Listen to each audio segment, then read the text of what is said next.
Hey guys, welcome back to The Binger. Godzilla had us in his scaly grasp once again with the release of Godzilla, King of the Monsters. We saw an epic showdown between our favorite giant reptile and his arch enemies, but there's more hidden in the vault. Join us as we take a look at the scenes that didn't make the cut. You might be surprised to see what was left out.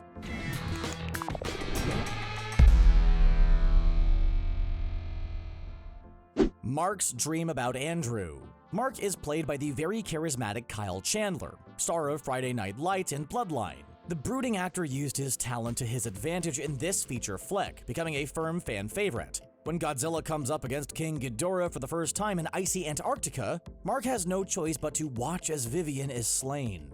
No one wants to have front row seats to that now, do they? Can you imagine how awful that would be to see in real life? Luckily, we don't have that problem. Not yet, at least. Ghidorah makes quick work of the scientist, proving that size really does matter. When Mark is caught in the crossfire himself, he looks on in horror as the two gargantuan monsters go at each other. He then does what any self-respecting person would do, goes unconscious. After all, do you really want to be a witness to your own demise? No, thank you, we'll pass on that one. Despite the odds, Mark makes it out alive and wakes up in the sickbay at Monarch HQ. And that's all that audiences see in the theatrical version, but filmmakers originally shot a dream sequence. Just before Mark wakes up, he recalls a happier time when he threw a birthday party for his deceased son, Andrew. The sweet memory cuts to the moment Mark searches for his son in the rubble of San Francisco after Godzilla's battle with the Mutos. It's a pretty brutal sequence that serves as a reminder that Mark hates Godzilla and can't get over the loss of his son. Not only does it reaffirm the pain the character's feeling, but it also shows his inner conflict. On the one hand, he may have started to sympathize with Godzilla and his plight. We've seen how Godzilla keeps other monsters in check, and we know that he's the best of a bad bunch. Although he is volatile, Mark may have started to feel a little bit of sympathy or compassion for the Titan, especially watching it go up against King Ghidorah. That's not something anybody wants to really do, so props to the big guy, you know? However, as we already knew Mark's feelings toward Godzilla, the scene landed on the scrap heap. The movie is impressive in length as it stands already, so something had to go.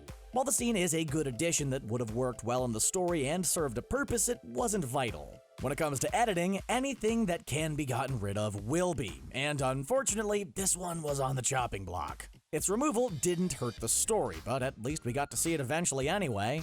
Madisons Boxing. By this point in the movie, Godzilla has had a showdown with King Ghidorah in Mexico, and Mothra has done her thing in China. The movie cuts directly to Madison, played superbly by the formidable Mille Bobby Brown, and Emma, Vera Farmiga, as they engage in a heated discussion. Madison tells her mom the truth about how she's feeling about the entire "let's save the world" scenario. It's this moment that pushes the story forward too, eventually leading Madison to Fenway Park to use the Orca. A deleted scene prior to this shows how the conversation came about. Madison is practicing her boxing skills with one of Jonah's men while a group of others watches on. Apparently, there was nothing good on TV that day. Mom wants to talk to her daughter, so moves to get Madison's attention. It's clear that the teen's boxing shows how angry she is with her mom over her work with the Orca.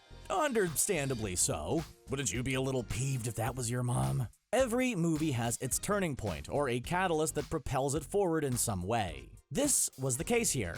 Emma and Madison's relationship is strained and pushes Madison forward to make the decisions she does. As the boxing scene wasn't vital to the plot, it got pushed aside so audiences just see what happens when the mom and daughter argue and not what led up to it. Writers penned the sequence in the hope that it would outwardly display Madison's growing resentment. There's nothing that screams teen angst more than a few rounds of the punching bag, right? It may have even served as a metaphor, as Madison is hitting back at something bigger and stronger than her. Not only are the Titans seemingly out of her control, but so are the actions of the adults around her.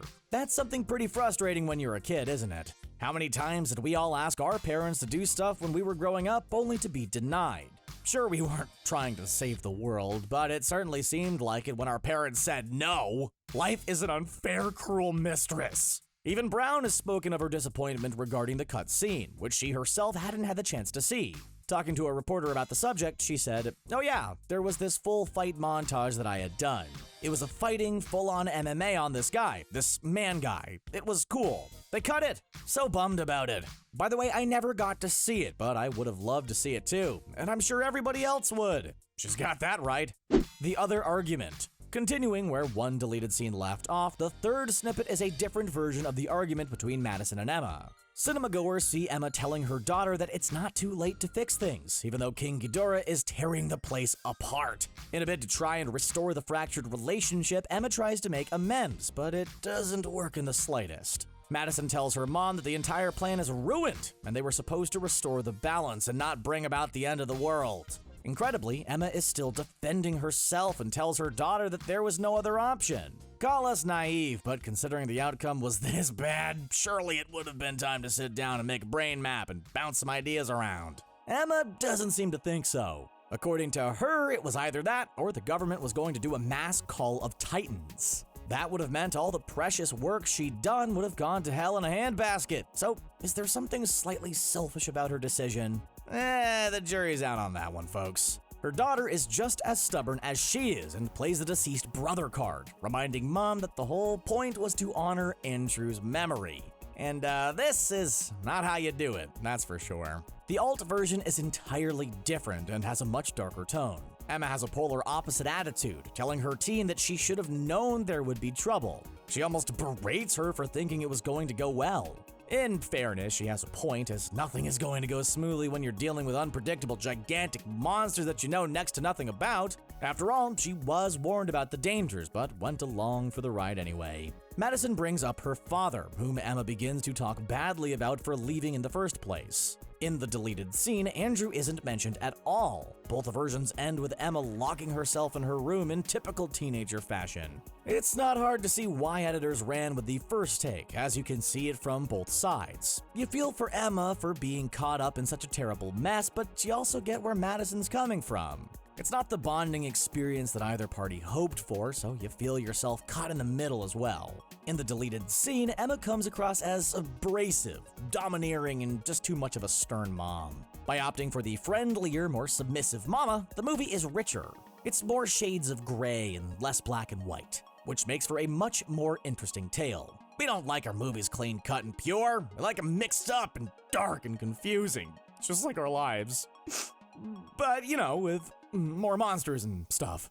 The trailer scene. Madison is a complex character, considering she's just a young girl. However, if Mille Bobby Brown has taught us anything, it's that young women aren't to be underestimated. Long gone are the days where movies made females stereotypical. Now they all kick butt in some unique way, much like in real life. In the trailer for the movie, Madison can be seen turning on a radio and asking if anyone can hear her. Instead, she just hears a ton of people doing the same thing as her, calling out in distress. She's so moved by their cries that she's brought to tears, utterly distraught. Eagle-eyed fans may have noticed that this doesn't happen at all in the feature-length movie. Typically, trailers take the very best, most interesting parts of a feature and thread them together in a way that makes it exciting. After all, no one's gonna want to pay to watch a snooze fest, are they? Especially when it's about Godzilla. We're in it for the action, baby, not that lovey-dovey stuff, that's for sure.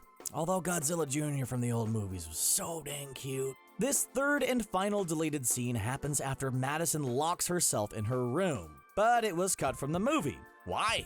It's hard to say. If anything, this was an error in judgment for movie makers, as it gave Madison more motivation to leave Jonah's hideout and use the Orca. The luring of the Titans to Fenway Park is the reason why Godzilla and King Ghidorah have their final throwdown, so why take it away from us? If you ask us, it was an important part of the story that should have been left in. But what do we know? We're just the ones that pick these things apart. It is a little misleading though, seeing as a whole lot of fans were lured into theaters by that trailer. Without Madison's emotional scene, would the movie have got as many paying customers as it did? Mothra's Egg. Mothra is one kick-butt character that deserves a whole lot more. The being was firmly in the pro-Godzilla camp and even sacrificed herself to aid her comrade in defeating his archenemy. It was bittersweet, as Mothra is a fan favorite that we would have loved to have seen more of in the Monsterverse. Director Michael Dougherty shared details on one deleted scene that almost ended up as a post-credits teaser. While the post-credit scene we got involved Jonah finding Ghidorah's severed head, there was almost one more involving Mothra. In it, Dr. Chen meets up with her twin in Tokyo, where they talk about how the world isn't ready for something. It's not immediately clear what they're talking about. They go into an ancient temple where two young twin girls are singing to an egg. Despite having a budget, cast, and costumes, the scene was never shot. Doherty did express hopes that it may see the light of day at some point, either in the next movie or a DVD release. It has already been confirmed that Mothra did lay another egg, so there will almost undoubtedly be a return of the character in some form. With fans firmly rooting for another dose of the winged titan, it's certain that we haven't seen the last of her yet. We want to see more of that relationship with Godzilla, so there is plenty to be explored there another time. We can see why the chosen scene had to be ominous and compelling, so it makes sense that they went with the one they did. Hopefully we'll get the best of both worlds in the next installment in the Monsterverse. Watch this space. It's only going to get bigger and better from here on out. Well, which scene was your favorite? For us, it's gotta be that Mothra scene that never quite made it to film. Sound off below. Before you go, be sure to hit that like button and subscribe to keep up to date with The Binger. Thanks for watching, and we'll catch you in the next video.